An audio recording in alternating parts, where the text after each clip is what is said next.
The idyllic peace of Pahalgam, a jewel of Kashmir nestled amidst the majestic Himalayas, was shattered on the day of the fictional attack.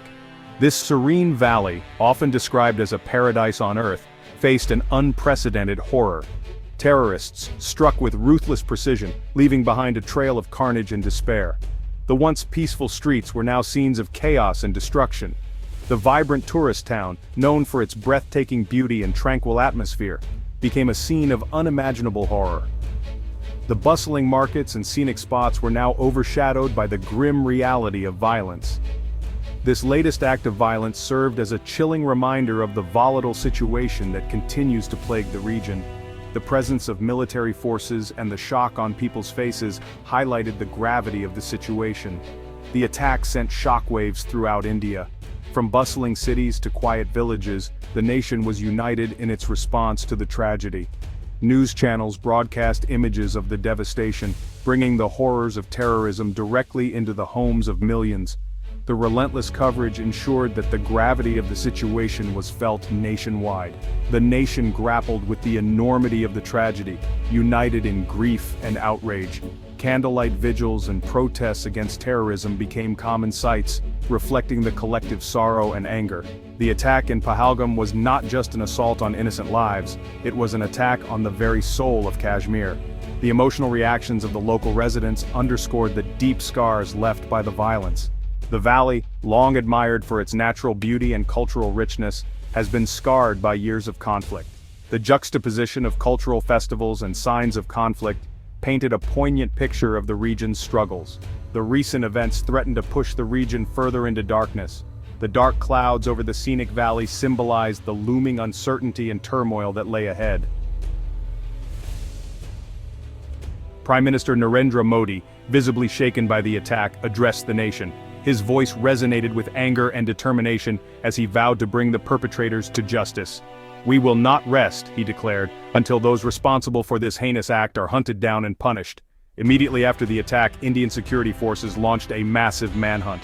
The picturesque valley transformed into a high-alert zone as soldiers, police, and paramilitary forces cordoned off areas and conducted extensive searches. Intelligence agencies worked around the clock, following every lead, determined to leave no stone unturned in their pursuit of the terrorists. The attack in Pahalgam was a stark reminder of the ever-present threat of terrorism that India faces. It underscored the complex challenges faced by security agencies in maintaining peace and security in a region grappling with militancy and unrest. The nation watched with bated breath as the operation unfolded, hoping for swift justice. Initial investigations pointed towards the involvement of Lashkar-e-Taiba, a Pakistan-based terrorist organization with a long history of violence in Kashmir. Indian intelligence agencies were able to intercept communication intercepts and recovered evidence at the attack site that linked the perpetrators to Liti training camps across the border. The Indian government accused Pakistan of providing safe havens to terrorists operating from its soil. India's foreign minister summoned the Pakistani ambassador to lodge a strong protest and demand concrete action against Liti and its leadership.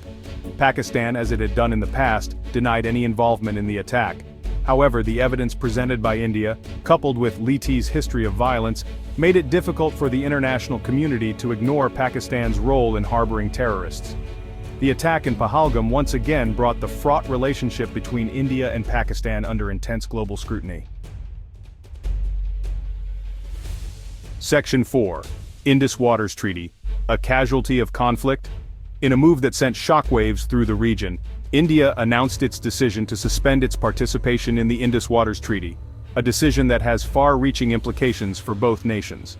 This landmark treaty, signed in 1960, has governed the sharing of water from the Indus River system between India and Pakistan for over 6 decades. It has been a cornerstone of bilateral relations, ensuring a stable and predictable water-sharing mechanism. India's decision was driven by the belief that it could no longer cooperate with Pakistan on water sharing, while the latter continued to support terrorist groups operating against India. This move is seen as a strategic response to ongoing security concerns. India claimed that it would utilize its share of water resources more effectively and explore alternative irrigation and hydropower projects. The government emphasized the need to secure water for its agricultural sector and boost its energy production. Pakistan, heavily reliant on the Indus and its tributaries, condemned India's decision, calling it a violation of the treaty and an act of aggression. The move has sparked widespread protests and heightened fears of a looming water crisis in Pakistan. The international community expressed concern, urging both countries to engage in dialogue and find a resolution to the water-sharing dispute. Diplomatic efforts are underway to mediate and prevent further escalation. The suspension of the treaty marked a significant escalation in tensions between the two nuclear-armed neighbors. The situation remains volatile, with both sides on high alert, and the world watches closely, hoping for a peaceful resolution. Section 5. Border closure adds fuel to the fire. In the wake of the Pahalgam attack, India took the unprecedented step of closing the Attari-Wagah border, the only official land crossing between India and Pakistan. This decision was seen as a direct response to escalating tensions and security concerns. This heavily guarded border post, known for its elaborate daily flag-lowering ceremony, witnessed a sudden halt to all movement. The once bustling area, filled with spectators and tourists, now stood eerily silent. The closure had immediate economic and social repercussions. Local businesses that relied on cross-border trade faced severe losses, and the usually vibrant market streets turned desolate. Trade between the two countries, already at a low, came to a standstill. Essential goods and commodities that flowed through this route were abruptly halted, affecting countless livelihoods. Families separated by the border were left stranded, their hopes of reunion dashed. Many had planned visits for weddings, funerals, and other significant events, now left in uncertainty. The closure of the Attari-Wagah border served as a stark visual reminder of the deep divisions and mistrust between India and Pakistan. The barbed wire and armed guards symbolized the heightened state of alert and suspicion. The move was met with mixed reactions. Public protests erupted in some areas, with people voicing their frustrations and fears about the future.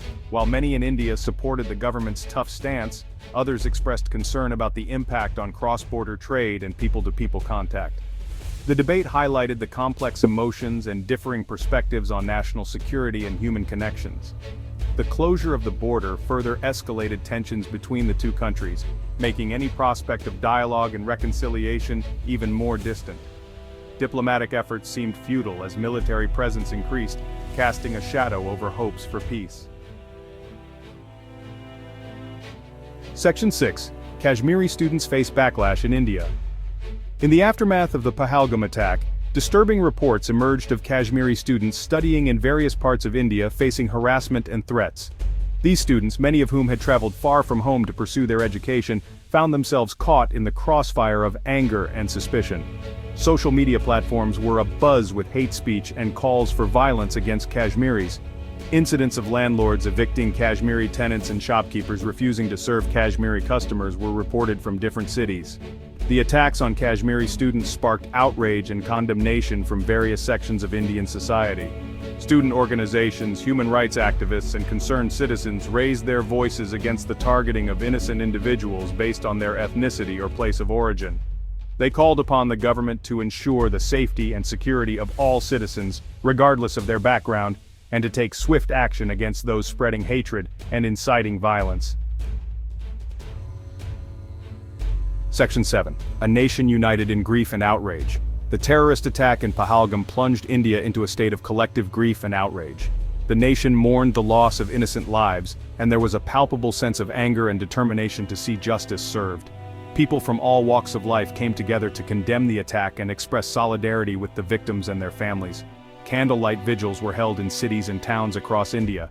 People gathered to offer prayers, light candles, and pay their respects to the victims. The attack transcended religious and political divides, uniting the nation in its grief and resolve. The Prime Minister's call for unity resonated deeply with the people. There was a shared sense of purpose, to stand together against terrorism, to seek justice for the victims, and to work towards a future where such acts of violence would no longer cast a shadow over the lives of innocent people.